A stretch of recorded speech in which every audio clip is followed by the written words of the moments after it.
My wife and I attended a fancy celebration a few weeks ago. The party was sponsored by her company, Ribbled Consulting Inc., highlighting a recent accomplishment by one of the firm's older executives. It was a high-priced affair, held at the ballroom of a local Hilton hotel. As usual at this type of event, my wife was dressed appropriately in a classic little black dress, sleeveless and short to display her lovely legs, and low-cut in the front to reveal a bit of cleavage. I wore a plain dark blue suit with a white shirt and tie, which seemed to be the uniform of many of the men in attendance. We made the rounds as we entered the huge room. I have to admit I was impressed by how many people were there. It seemed there were over 200 people there already, and more arriving every minute. I knew that Ribbled Consulting was in a very lucrative business. It was clear it had grown quickly over the past year, but I never expected there would be hundreds of employees and their guests in the huge, expensively decorated ballroom. Sarah had worked for Ribbled for over a decade, so I knew a few of her coworkers from past parties. We entered the party as many people greeted her and smiled in recognition. She seemed to know everyone, and as we made the rounds, Sarah introduced me to her friends from work that I didn't know. When the host of the event asked for everyone to take their seats, we took our assigned seats at a large round table near the front. As soft music played over the loudspeaker, we spoke with the people at our table. Most were younger than us, but they seemed friendly, and soon I was having a good time chatting with people, while listening to my wife interacting with the people she knew from work. After a delicious steak dinner, Sarah and I sat through a few boring speeches which proclaimed the honored older man's efforts in securing some lucrative contract. Once the formalities were finished, no doubt to enable the firm to write off the evening's cost as a business expense, the CEO of Sarah's firm welcomed the gathering and invited everyone to enjoy the evening, dancing to the band and drinking from the free bar in the corner of the spacious room. The band started out with a few oldies, and I was glad of that. I was afraid they would start playing some annoying rap music, but thankfully they didn't. As the band struck up a slow song I recognized, I took my wife's hand and whispered in her ear, "Shall we dance, my dear?" Sarah looked around to make sure we weren't the first to break the ice. Then she nodded with a smile, and I escorted my attractive wife out to the floor. There were already a dozen couples dancing, so we just blended in with them. We attended events like this many times during our 14-year marriage. My company sponsored a few parties a year, although none as sumptuous as this luxurious ballroom. With the growth of Sarah's company, they were having events like this several times a year. Some were simple department celebrations at a local bar and grill for happy hour. Others were expensive events such as this big party. Sarah considered the frequent celebrations a benefit of her employment and also a chance to network with other important people in her firm. I just tagged along and enjoyed the free food and drink. During the evening, Sarah and I were together most of the time. However, there were times when she was asked to dance by other men, and she usually accepted. I didn't mind because our relationship was solid. We both knew that cheating was completely unacceptable to both of us. After discussing it early in our marriage, the subject hardly ever came up again. I could tell that my wife was enjoying herself, and I was glad. Even in her 40s, my slim blonde wife had a nice figure and enjoyed dancing. She was still an attractive woman, and I loved her, even if she's a bit of a flirt. I saw her flirting as harmless and always assumed she'd attract men's attention whenever we went out in public. I'm 2 years younger than my 42-year-old wife and still in good shape. So, I was never jealous of her having a good time, even if she was dancing with other men. However, later into the night, my blissful attitude was shaken a little by something I noticed. Sarah had returned from the dance floor a few minutes earlier. She was sweating a little and was sipping her wine as we both sat silently watching the dancers on the floor. It was during that silent interlude that I felt a presence emerge from the crowded floor and advanced directly to our table. Over the loud music, a tall, rather large black man walked up to us and flashed me an insolent smirk. Then he smiled at my wife and silently held out his hand as if expecting her to immediately respond to his wordless offer. I was caught a little off guard by his arrogant, annoying gesture. As I turned to my wife to ask who this creep was, I found her gazing up at him with a weird smirk on her face. Immediately, my bullshit antennae went up. I hadn't seen that look in quite a while, but I was very familiar with it. That look is supposed to be reserved for her husband, alone. I had seen it directed at me when we were first married. But early in our marriage, I had noticed that look of lust on Sarah's face at one of the after-work parties we attended. It was directed at some young guy she knew, who I later found out she was having an inappropriate relationship with. A few weeks after that party, when I caught her flashing the look of lust, I was very suspicious. That night we were at a bar and met up with her friends, and that same guy was there too. That night I noticed her drinking more than normal. When he asked her to dance, she again flashed that damn look of lust as he accompanied him to the floor. I watched her closely and found her dancing way too intimately with him. I pretended to drink too much and acted like I was nearly passing out as they flirted together. Later, when she thought I was too drunk to notice, she snuck off with him using a back entrance. I found her in the guy's car making out with him, letting him feel up her tits. I didn't know how far they had gone, or how far she intended to go. Probably all the way, I suppose. I let her continue her indecent activities and simply confronted her when she got home. I made it clear that I intended to divorce her if she didn't dump that asshole. She was shocked that I knew what she had done. She was also very apologetic and promised never to do that again. She said she loved me and that this guy was just a fun distraction, someone she knew from her past. She claimed he was just a guy she flirted with and got caught up in it, and let it go too far. She said they never had sex, that she had already dumped him, and it would never happen again. I guess I believed her, but had a difficult time forgiving her. Also, the trust one had in her was definitely damaged. Our marriage was Sarah's second marriage, as her short first marriage ended in divorce. This was my first time tying the knot, and I was flabbergasted she could disregard our marriage vows and behave this way. We did go to counseling, but it still took several months of therapy to get our marriage back on track. Now that look of lust was back on her face, and it wasn't meant for me. I watched helplessly as Sarah reached out her hand with that same yearning, lust-filled look on her face. It wasn't exactly a smile. Her face was beaming though, and her thin lips were twisted in a subtle half-smile. As she gazed at him, her blue eyes were twinkling. She eagerly accepted his request as she took his hand, rose from her seat, and without once looking at me left the table with him. As I sat there feeling quite left out, the big man covetously held her hand, and with a triumphant look, escorted my starstruck wife out onto the dance floor. I pulled my eyes away from them long enough to glance around the table and found the other couples just as interested as I was in what happened. It was a very awkward moment. I glanced around for some explanation from my table mates and found that none of them wanted to make eye contact with me. The couple next to me immediately got up and went to the bar. The woman next to me suddenly pulled her husband to his feet and led him out on the dance floor. I shot a few of them questioning glances to some who were still seated, and realized very quickly that no one was going to clear up my confusion. I felt a pang of jealousy rise up inside me, but forced it down. I tried to rationalize my feelings, telling myself that my suspicions were absurd. Sarah loved me and I loved her. She had danced with other guys all night. Other than that, one mistake years ago, she had been a good, faithful wife and partner. I was positive she wouldn't do anything to jeopardize our marriage again. Surely after all these years she had learned that I would never accept any foolishness. For a moment my jealousy subsided. I took solace in the fact that we had built a solid, loving marriage over the years.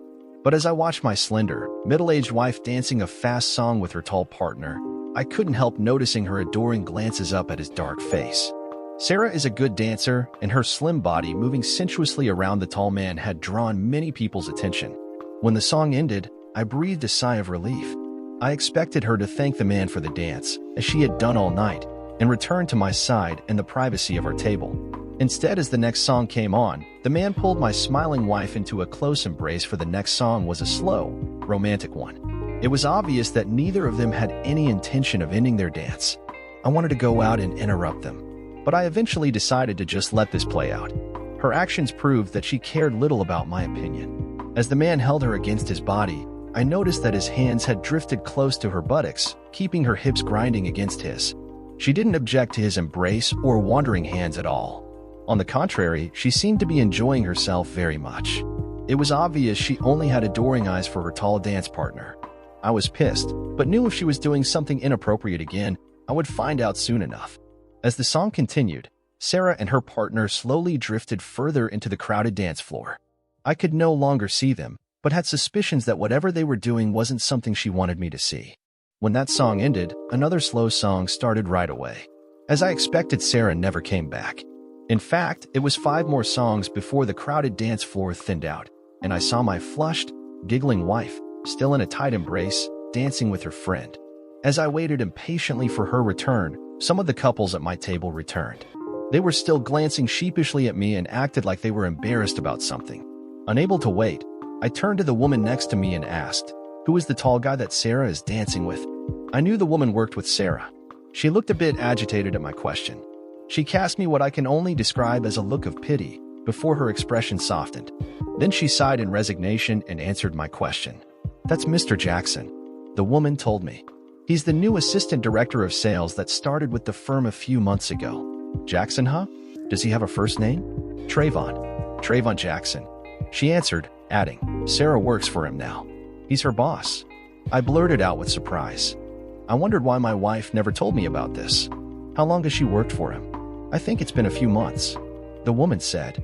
"Probably since he started working here. He's some ex-college athlete, football, I think.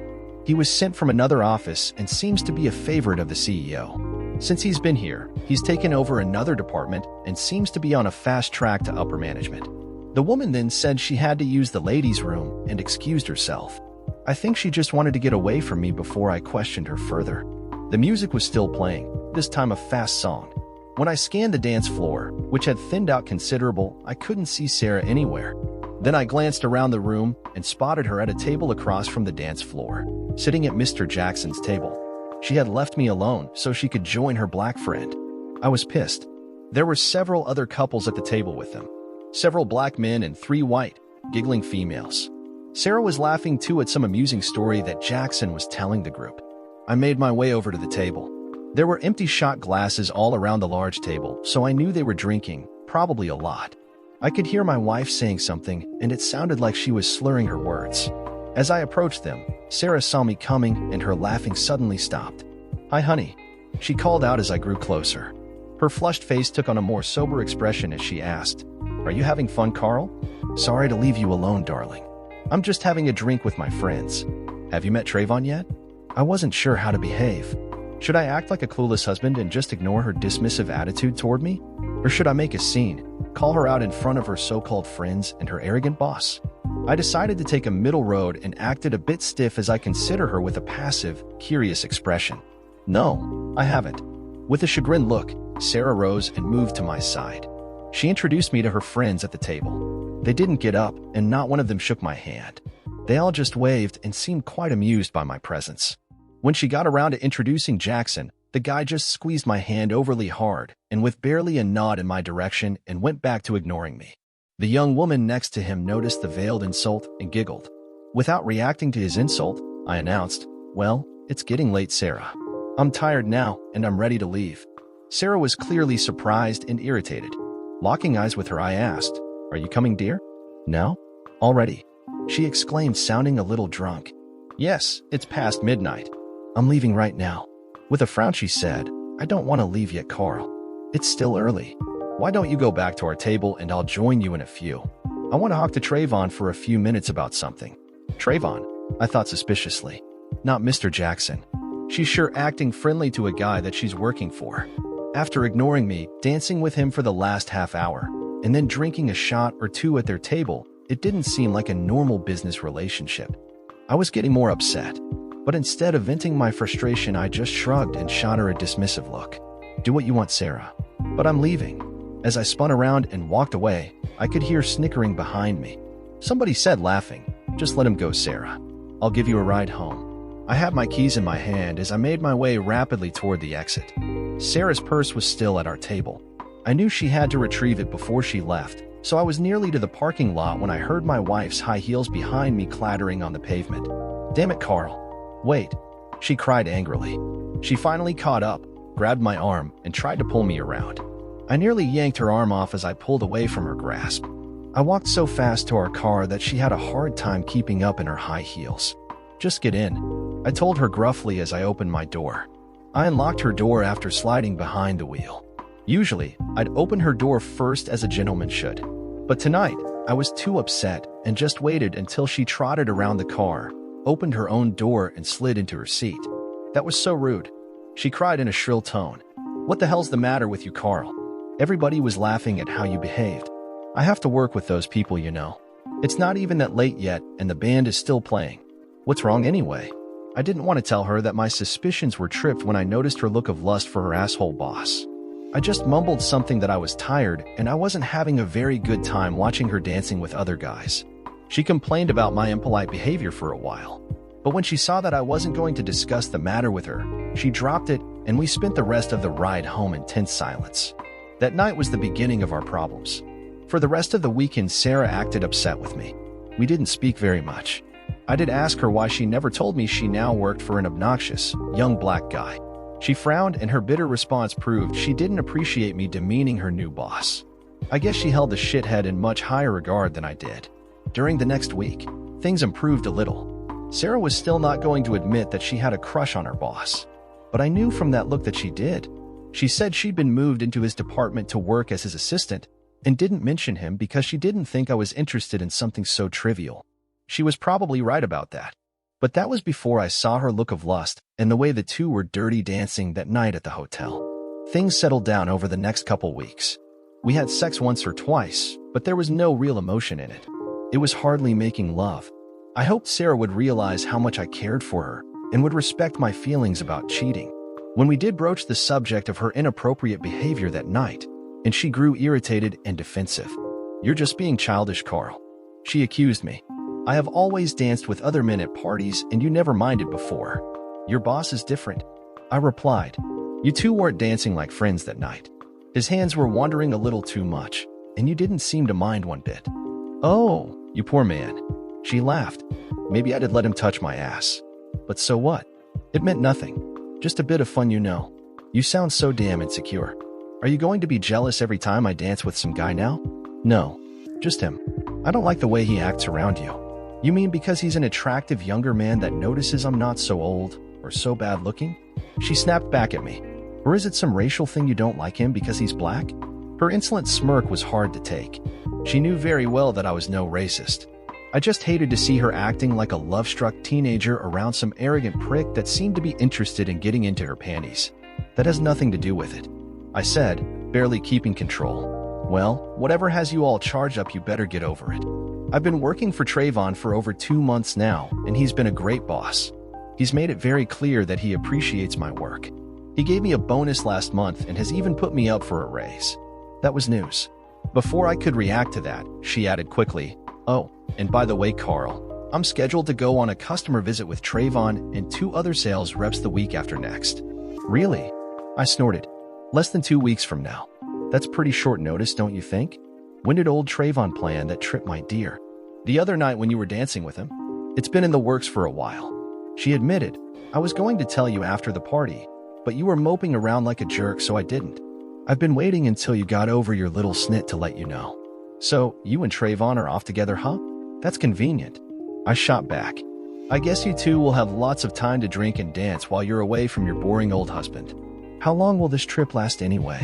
Sarah shot me a bitter glare and said, "We leave Wednesday, and I think we get back Sunday morning." "A whole weekend? Why don't you come back Friday night? We have important meetings with the customer on Saturday. I think they're going to sign a big contract with us, and Trayvon is going to be the lead rep for our company. It's a big deal, and he says he needs me there to assist with things."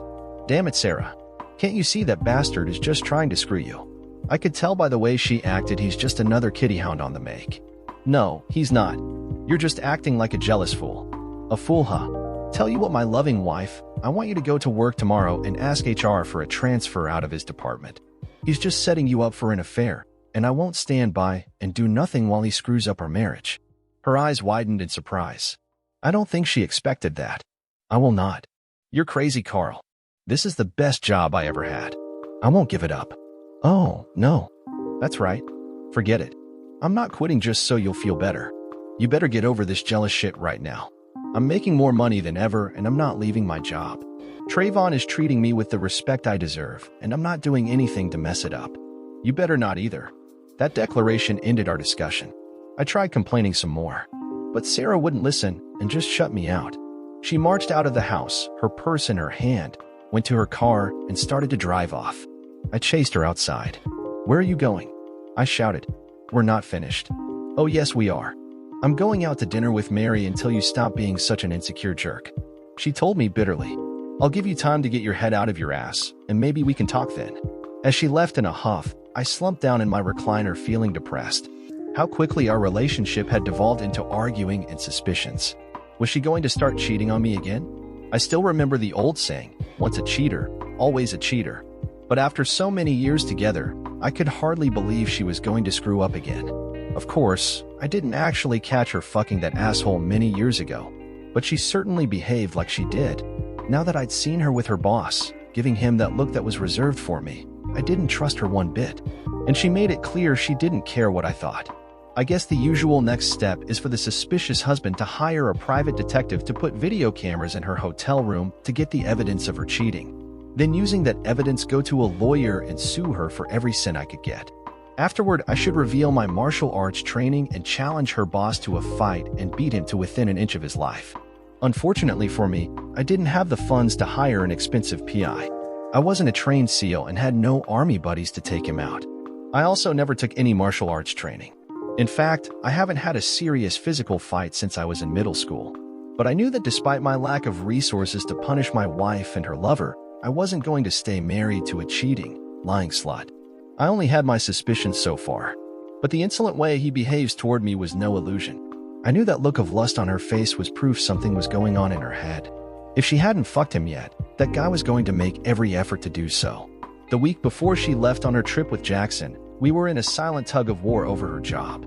Sarah is a strong-willed person, and so am I. Neither of us wanted to give in or apologize, her for her bad attitude and her flirty behavior, and me for accusing her of being too cozy with her boss. The weekend before her trip, her approach toward me softened. She started speaking kindly during our meals. She came home on time, and if I didn't have supper cooking, she would fix us dinner.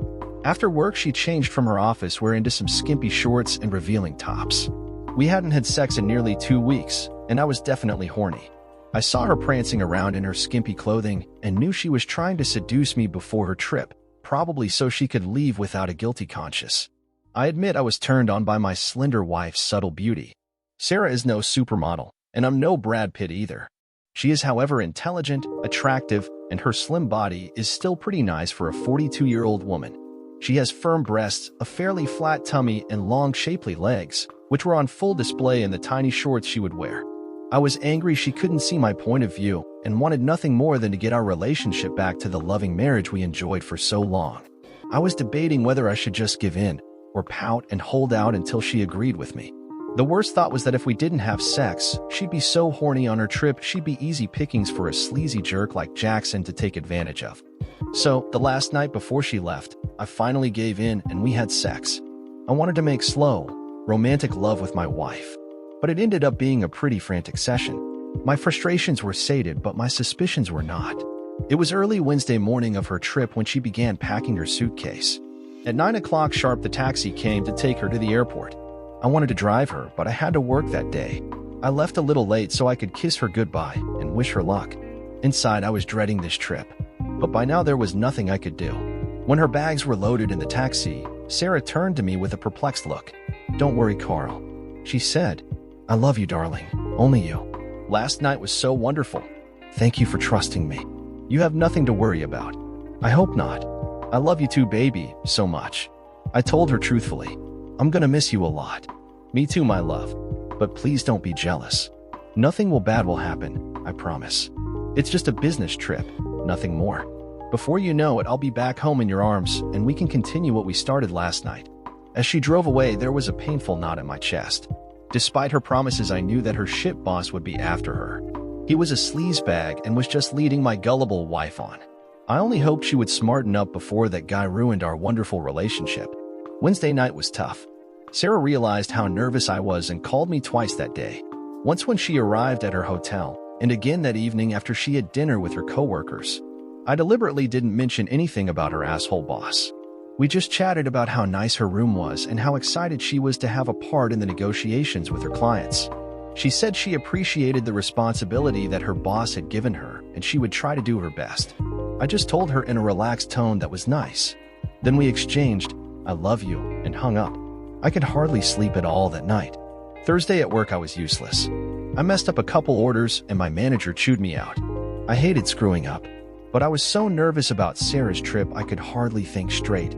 My wife called on my cell phone in the early evening. I kept telling her I loved her until she nearly started laughing at me. I loved the sound of her voice and I hated to hang up. By Friday, I couldn't take it anymore. My manager found a few mistakes I made and he wasn't pleased. I told him I wasn't feeling well and he told me to get out because I was worthless today. I left work early and went straight home. On the way home, I called Ribbled Consulting and asked to speak to Trayvon Jackson. His secretary told me he was unavailable on a business trip and he'd be back on Monday. I told her I was a friend of his family and wanted to give him an important message. She wouldn't give me his cell phone number, but she did let it slip what hotel he was staying at. It was a Residence Inn, and I quickly got the number from a Google search. I didn't have the money for a full-blown investigation of my wife's activities on her trip, but I did have a credit card and enough available funds to charge an airline ticket for Saturday morning. I wanted to get one for Friday night, but they were all booked up. Since I knew Sarah would be there Saturday night, I figured that would be enough time to calm my fears that nothing was going on. At least I hoped so. I was nervous as hell on my flight. I caught the flight attendants giving me a suspicious eye, probably wondering why I looked so jittery. Once I got there, I rented a small compact car at the airport and arrived at the residence at around 11 o'clock in the morning. Sarah led me to believe that she had meetings with her clients every day, including Saturday. That was why she couldn't return until Sunday morning. But when I got out of my car, I glanced over at the swimming pool and my heart nearly broke. There was my wife in a skimpy bikini, stretched out on a lounge chair next to her black boss. On a small table by her chair was a tall drink, probably a mimosa. Sitting very close to her side was Trayvon, chatting and sipping a cold mixed drink of his own. They were with another couple, probably the other co-workers that Sarah had mentioned would be going on this trip. By the way Trayvon was holding court, it was clear he was the boss. His voice was so loud it was easy to hear him from across the parking lot. He was telling my wife and the other couple an amusing story, and she was laughing like a hyena. It was still morning, but she already seemed a little drunk. I moved my car to the other side of the building and then walked back around to the entrance. Making sure that my wife and the others didn't notice me, I went inside to the welcome desk. I showed the female receptionist my driver's license and asked her for a room key to Sarah Sorensen's room. She checked to make sure I was her husband and then gave it to me. "Have a nice stay with us, Mr. Sorensen," she said cheerfully. I hid my disgust and replied, "I sure will," and proceeded straight to her room. What I found verified all of my fears. Sarah said she was sharing a room with another woman, but I can see that wasn't true by the open suitcases and all of the pants, ties, and suit jackets that were clearly menswear. I did recognize Sarah's clothes mixed in with some sexy undies that I've never seen before. The beds were already made up, so the maid had already been there. I looked out the window and found I had a clear view of the swimming area. There was a dozen or so people in and around the pool. Just a few adults and kids, probably families. I watched Sarah and her group. She was drinking her mimosa and smiling as if she was having the time of her life. The other couple with them was similar, in that the woman was white and looked around Sarah's age, while the guy she was with was a considerably younger black man. I didn't know either of them, but assumed they were probably cheaters like Sarah. I gritted my teeth at how relaxed and comfortable my wife was around her new boyfriend. When she turned onto her stomach, I took out my cell phone and began to video record them. Sarah was wearing a sexy bikini that was new to me. It was pretty revealing, and the bottoms left about half of her tight ass visible. It was pretty racy attire for this family-style venue. When Trayvon reached over and picked up a tube of sunscreen and began rubbing it on her back, I nearly flipped out. Somehow, I held it together. I stood there feeling sick, recording the two couples as the guys rubbed lotion on the women's bodies, leaving them glistening in the hot sun. After a minute, Sarah flipped over and let that bastard stroke more oil onto her legs. When he finished, they shared an intimate kiss. Sarah couldn't have looked more pleased. I recorded 15 minutes or so. Then I checked around the room to see what I could find. I looked through her suitcase and was shocked at all the revealing undies, dresses, and nighties she had brought. It was like she was going to a stripper convention. In Trayvon's suitcase, I found a 12-pack of rubbers. There were only 4 rubbers left. So, unless he's sharing them with his friend, he's already screwed my wife 8 times over the past week. That gave me an idea. I went back to the lobby and asked the receptionist if there was a sewing kit I could have.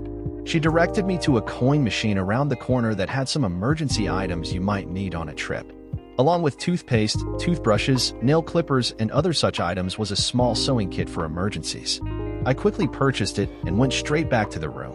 I checked outside and saw that Sarah and her group of cheaters was still by the pool. Then I took a needle from the sewing kit and poked tiny holes in all of the rubbers. They were so tiny, I didn't think anyone would notice.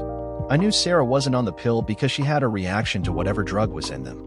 She used a diaphragm for birth control and also some spermicide just to make sure she didn't get pregnant. I searched her luggage and found her diaphragm and poked 3 tiny holes in the side rim of the device. Her can of spermicide was next to it, so I emptied nearly all of it into the toilet and flushed it down the drain. I didn't want to completely drain the can because she might realize that it had been tampered with. I left just enough for her to get a tiny bit before it ran out. My hope was that they would be too anxious to have sex to worry about it. I was pretty sure that old Trayvon would blow a big load in her, and was betting that there wasn't nearly enough of the spermicide to prevent pregnancy. I couldn't be sure, but I was hoping that would be the case. Time would tell. The last thing I did was to damage the curtain rod a little, making it impossible to completely close it all the way. Since her room was on the first floor, I had an idea I could get some video of them screwing through a small opening in the curtain. I checked it repeatedly, and when I finished, I was sure it wouldn't close all the way. I was hoping they'd be so hot to screw, they wouldn't take the time to make sure the curtain was all the way closed. When I left home, I just wanted to convince myself that Sarah was a faithful wife and I could calm down. Now that I found she wasn't, I wanted to do more to screw up their trip. But I was so nervous they would return and catch me in their room I couldn't think quick enough. If I had more time to think and plan, I could have done more, like setting up video cameras or stealing Trayvon's company credit card and charging it up. Oh well, I had done a few things, and I quickly got out of there before my presence was discovered. I moved my car to a more secluded spot and just sat there for a while. I could see the pool area and watched for another hour as my wife and that jerk-off drank, laughed, played in the pool, and basically carried on like newlyweds. I didn't want to stay too long for fear something may go wrong. I was delighted when the 4 of them gathered up their towels and went back into the hotel. It was early afternoon, and I could only suspect that they were in there screwing. So, I crept up to their window, started my video recorder on my phone, and held it up to the window. As I suspected, they were already going at it. Not only was Sarah and Trayvon screwing on the bed next to the window, but next to them the other couple was having sex in the same room. The young black guy was pounding that old floozy like his life depended on it on the other bed. I made a note to find out who that woman is and if she was married, to have a talk with her husband. It was broad daylight, so I knew I was taking a chance at being discovered. But I was only there for less than 15 minutes, and in that time, no one seemed to notice me standing there. I didn't look at my phone to see what I was recording, because I didn't want to look too suspicious. I just acted like I was checking something out on the wall next to the window, and no one seemed to care. I could hear a loud groaning from inside.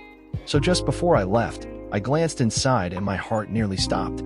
There was my lovely Sarah on her knees, being screwed from both ends by the 2 guys. Trayvon was in front of her, her short blonde hair in his fist, jamming his tool into her face. The other guy was busy behind her, just as vigorously as he pounded the other woman on the bed earlier. The other woman was sitting on the bed watching with a horny smirk on her face. Sarah was squealing deliriously about her wild threesome. It made me wonder if this was her first time. Probably not. After pounding her for another minute or so, Sarah acted a little dizzy. She was very unstable as the guys grabbed her and forcefully flipped her on her back. The guys then switched positions. She looked like a disgusting slut in a corn movie, and I felt my heart breaking all over again. I could hardly believe this was my wife being double-teamed like the biggest 304 in town. I turned off the recorder and quickly left the area before anyone saw me. I flew home and was sitting in my recliner watching TV when Sarah's taxi pulled up in front of the house. I'd been steeling my nerves all day to keep a normal appearance and not make her suspicious. When she entered the house, she seemed to be in a great mood. I got up and hugged her to welcome her back. She squealed, "Oh, my darling. I missed you so much. Did you have a nice trip, honey?" I asked pleasantly. "Oh, yes. It was nice. It was also very lucrative for our company. We managed to get them to sign an exclusive contract." She told me eagerly. "It was a nice trip, but I missed you so much." "I missed you too, Sarah." I lied. She flashed a flirtatious smirk, thrust out her chest, and batted her eyes. "I hope you did love her. We have some unfinished business to attend to," she said in a suggestive manner. "I know this trip was tough for you, Carl," she continued. "I hated being away from you too. I'm glad you put up with me, and I plan to reward you for your patience. I did miss you so much and hope you saved up your energy because I plan to give you everything you want tonight." "That's nice. I mean it. You just wait, baby," she said as she tried to kiss me on the lips. At the last second, I turned my head and gave her my cheek instead. That seemed to surprise her. She looked at me funny but didn't mention it. "That's very generous of you, Sarah. Let me help you with your luggage," I told her calmly, quickly disengaging from her embrace and grabbing her suitcase. I went up the stairs and lay it on the bed. Sarah tried to hold me and kiss me again, making it clear what she wanted to do. I just returned her hug, then gently pushed her away and left the room, letting her unpack by herself. She looked a little confused why I was acting distant with her. I had already fixed something for her to eat, and she was grateful. I guess she used up a lot of energy screwing Trayvon and his buddy. She told me about her trip and the meetings she attended. Not surprisingly, there was very little mention of her new boyfriend boss. I guess she knew I didn't like him, so why even bring him up? She did thank me for not fussing about her trip and letting her gain some much-needed experience in business negotiations. I just nodded and kept quiet about how I really felt. I knew Sarah was anxious to get me into bed, probably to soothe her guilty conscience. But I wasn't going to take sloppy seconds from those black guys. There was no way I was putting my dick into that putrid hole, condom or not. After we ate, I told her I had some work to do in my office. She looked at me like she wasn't sure what I said. I know she didn't expect to be rejected, but she was already drilled out and wasn't that horny anyway. She just nodded and told me that she'd be happy to wait until later. I'd have had a tough time fighting her off without some help. So after dinner, I opened a bottle of wine. Sarah accepted a glass gratefully. I sat down on the sofa and turned on the TV. She dropped down next to me, sipping her wine and leaning her head on my shoulder. I just waited for the wine to do its job. I knew she would be tired after her trip with those guys, but I couldn't be sure that she'd be sleepy enough to stop going after me. When we both finished our first glass, I got up and refilled both of them. But this time, I dropped 2 sleeping pills in hers. She didn't even finish the second glass before she dropped off to sleep. She tried to keep her eyes open, but it was no use. By 10 o'clock, she was passed out. I just left her on the sofa and put a blanket over her. Then I went to bed and had the first good night of sleep in weeks. I left before she woke up in the morning. We didn't speak until Monday night. I pulled that trick a couple more times over the next few weeks. I made it a point to reject Sarah whenever she made it clear she wanted sex. Let her get it from her a-hole boss, I figured. But on the nights when we'd share some wine and she'd get sleepy, I would mount her and pretend to have sex. She just acted like she knew what was happening. When I apologized for my lack of control, she just said I could have her anytime I wanted. That worked for me. I just needed to make sure I could resist my cheating wife's advances. She is still sexy, and I was horny as hell. Not from the images of her being double-teamed. Those memories made me sick and would be the death of our marriage. I've never been the type of weirdo that gets off on watching my wife screwing some idiot. No, I needed my revenge, and those sick images only fueled my anger at her and my intense hatred of her boss. After she returned, I tried to act like a normal husband. It was very difficult for me because I knew we were headed for divorce. I already decided I could never trust this cheating bitch, and we were through.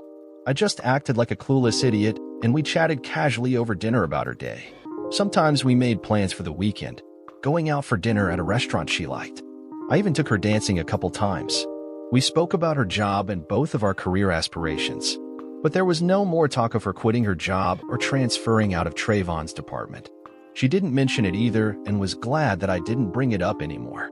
After her weekend away, we did resume our affectionate behavior. I had to keep things normal so she didn't suspect what I had planned. If we went out, I would hold her hand and open doors for her. When we're home, I'd rub her back or her feet, or hold her and nuzzle her neck.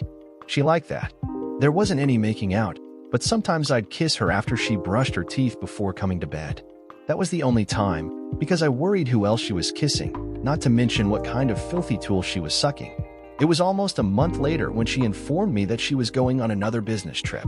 I had to grit my teeth and bite my tongue to keep from yelling out my frustrations. She was going to cheat on me again.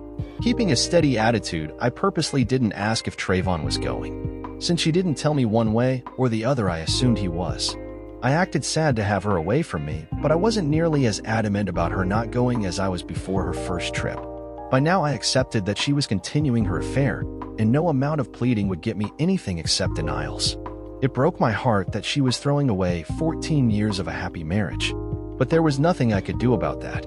What Sarah didn't know was that I had already contacted a lawyer. I had slowly moved what little money we had into an account in my name only. I was ready to cut off our credit cards, our cell phone service, and any other shared financial arrangements between us. She thought she was fooling me and was going to screw her a-hole boyfriend, but this time I was ready. I discussed with my lawyer the best time to have her served. He suggested we do it when she was on her trip, but I decided to have it done before her trip, at her office where all of her coworkers could watch. I still remember all the pitying glances they gave me on the night of her company's party. They all considered me a clueless fool, too stupid to realize some a-hole was banging my wife. We'll see about that. She was supposed to leave for her trip on Wednesday, so I had her served in her office the Monday before. Enclosed in the packet were several incriminating still shots I pulled from the video I took. They left no doubt about her sordid affair. I would also have her boss served for alienation of affection. In the suit were more photos of their affair, and also a description of their adulterous activities when on the business trip sponsored by her company.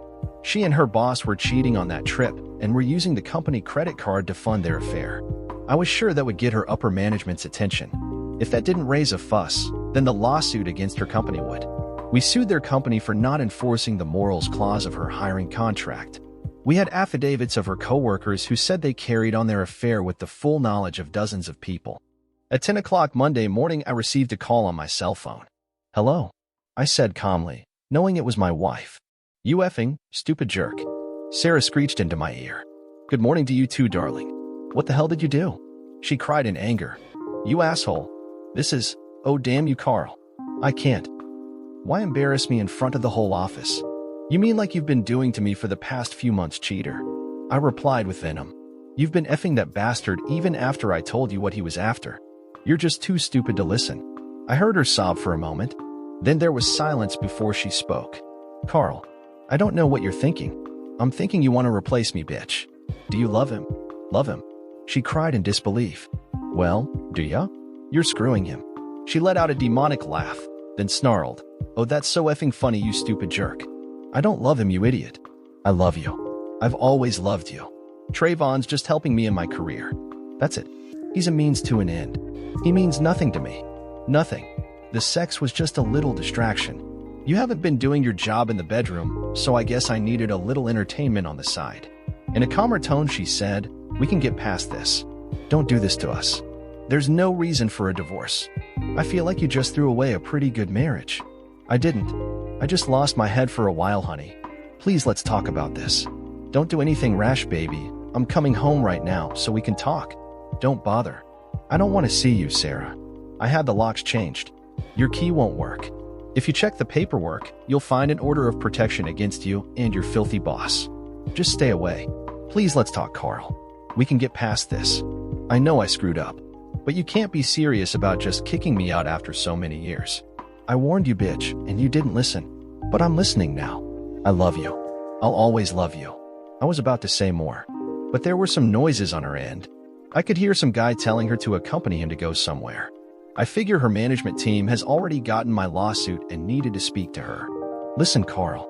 Someone is telling me I have to go, but we have to talk about this later. Just remember I love you. I'll call you back." And the call ended just like that. My marriage was history. I set my phone down and the tears started to fall. I loved that damn cheating bitch, even if she treated me like shit. It was hard to believe that I'd have to live without her now. I felt like guzzling a bottle of liquor to forget my troubles. But inside I knew that wouldn't help anything. I found out later that Trayvon Jackson lost his job that very day. Apparently, he had been transferred to Sarah's location after another sexual harassment issue at his previous office. He was a well-known former athlete and the CEO liked him and didn't want to just dismiss him. But after my lawsuit, they just figured to cut their losses and got rid of the sleazy jerk. It took a couple more days before Sarah was also fired. I guess too many people knew about her affair. The company was worried about the public relations of having such unfaithful employees on their payroll. I heard she did try to get into the house. But as she began banging on the door, frantic to get in, one of our neighbors called the cops. They were already aware of the protection order against her. To keep from being arrested, she agreed to leave the premises. What really stirred the pot was when my lawyer insisted that our lawsuit was for adultery. At first, Sarah's attorney tried to argue that there was no proof of any affair and it should be for irreconcilable differences. That's when my lawyer told them he already went to the court for an injunction to have her tested for pregnancy. I thought Sarah was going to faint on the spot. She angrily denied that she was pregnant and actually tried to slap my lawyer for saying so. I just sat there and laughed. We weren't sure that she was actually expecting, but I was sure that her pea-head boss had been doing her regularly. Since I never let any of my sperm into her body, if she was pregnant, it wasn't my kid. We still didn't let them see the video I recorded of her threesome with those two guys in the hotel. We were saving that for leverage in case she wouldn't go along with our demands. I was asking for a 60-40th split of our assets, with me getting the 60%. Also, no alimony. Her lawyer smugly informed us that we were only going to get half, and since I made more money than her, alimony was a foregone conclusion. We just waited them out. It was 2 weeks later when we received a counter-offer from Sarah's lawyer. He let us know that she was indeed pregnant, but she insisted that I was the father and would have to pay for the child.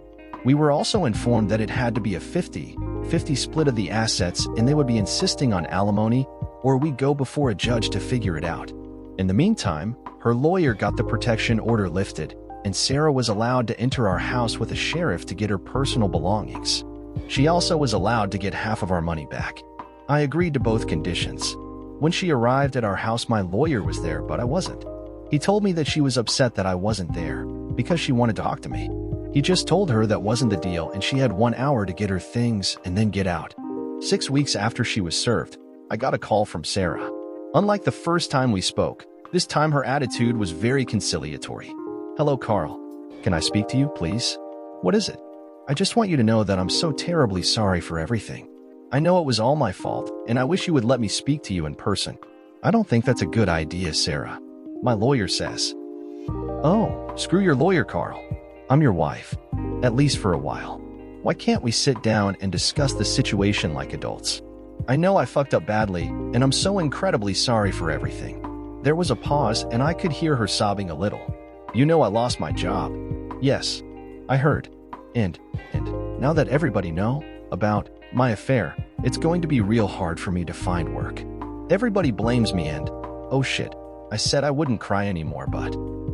I let her cry for a few moments before I responded. "Sarah, we have nothing to talk about anymore. You wanted to screw your sleazy boss more than you wanted to remain faithful to me. I don't hate you for that, but I can't live with a woman that treats me so badly. How can I ever trust you again? You know this isn't the first time we've had this problem." "I know, but I still love you. I miss you so much. Can't you just let me talk to you for a while? I know you loved me once. You could love me again. And think about our baby. I know it's yours. You're going to be a father, Carl. Doesn't that mean anything to you? Don't you want to take care of your child?" I let out a big sigh. I really did love her once. "Tell you what, Sarah. I know you're pregnant." "Yes. I want to have your baby. We can work this out. Think about our child." "Okay. If my lawyer agrees, let's have a DNA test done.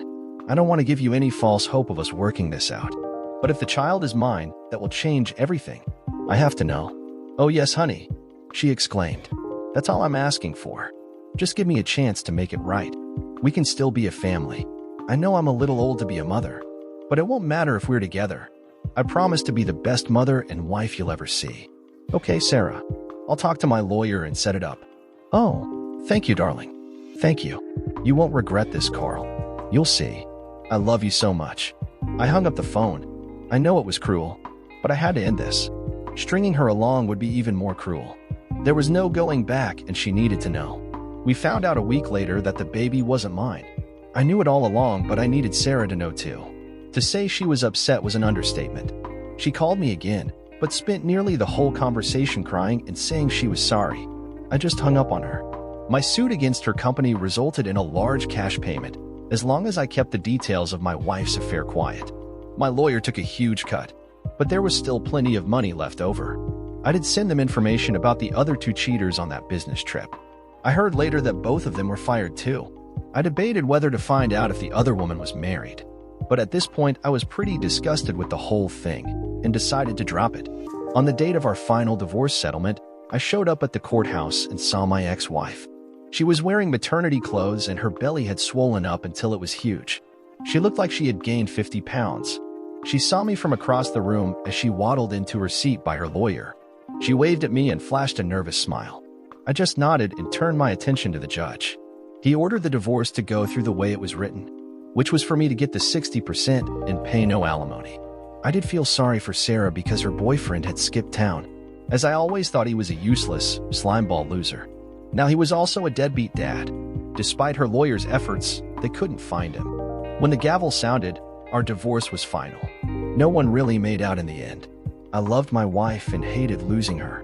I was probably too old and too depressed at what happened to find another woman who I could build a close, loving relationship with. Yeah, I'm just entering my 40s. But finding a woman you can love and trust isn't that easy. I did date a few times, but nothing ever clicked for me. After a while, I just about gave up. Sarah didn't end up well either. After our divorce was final, she went into a deep state of depression. We sold our house and split the profit 60/40ths, as was how our settlement decreed. The split left her with enough to get a small apartment, but the money was soon gone. She never had any education, and she now works in a grocery store, sweeping floors and cleaning toilets. Her parents are trying to help her out, but she hasn't been eating well. I heard later that she lost the baby due to bad health and maybe her age. I saw her once a while later and she looked terrible. I used to think she was attractive, but now she had a perpetual depressed look on her face. Her hair's going gray, her body's skinny and shapeless. The harsh wrinkles on her face that used to be faint are now deep lines and make her look like she's in her 60s instead of her 40s. I don't think I saw her smile once. A year or so later, I heard she has found a guy. That's better than me, as I'm still alone and bitter about it. They aren't living together. He's a lot older than her, but they do date sometimes. At least that's what I heard. I no longer have any animosity to Sarah. Life has treated her badly. I do hope she ends up finding someone that can love and trust her. I know I can't. I know divorce sucks. Dear listeners, please share your thoughts in the comments section and don't forget to like, share, and subscribe.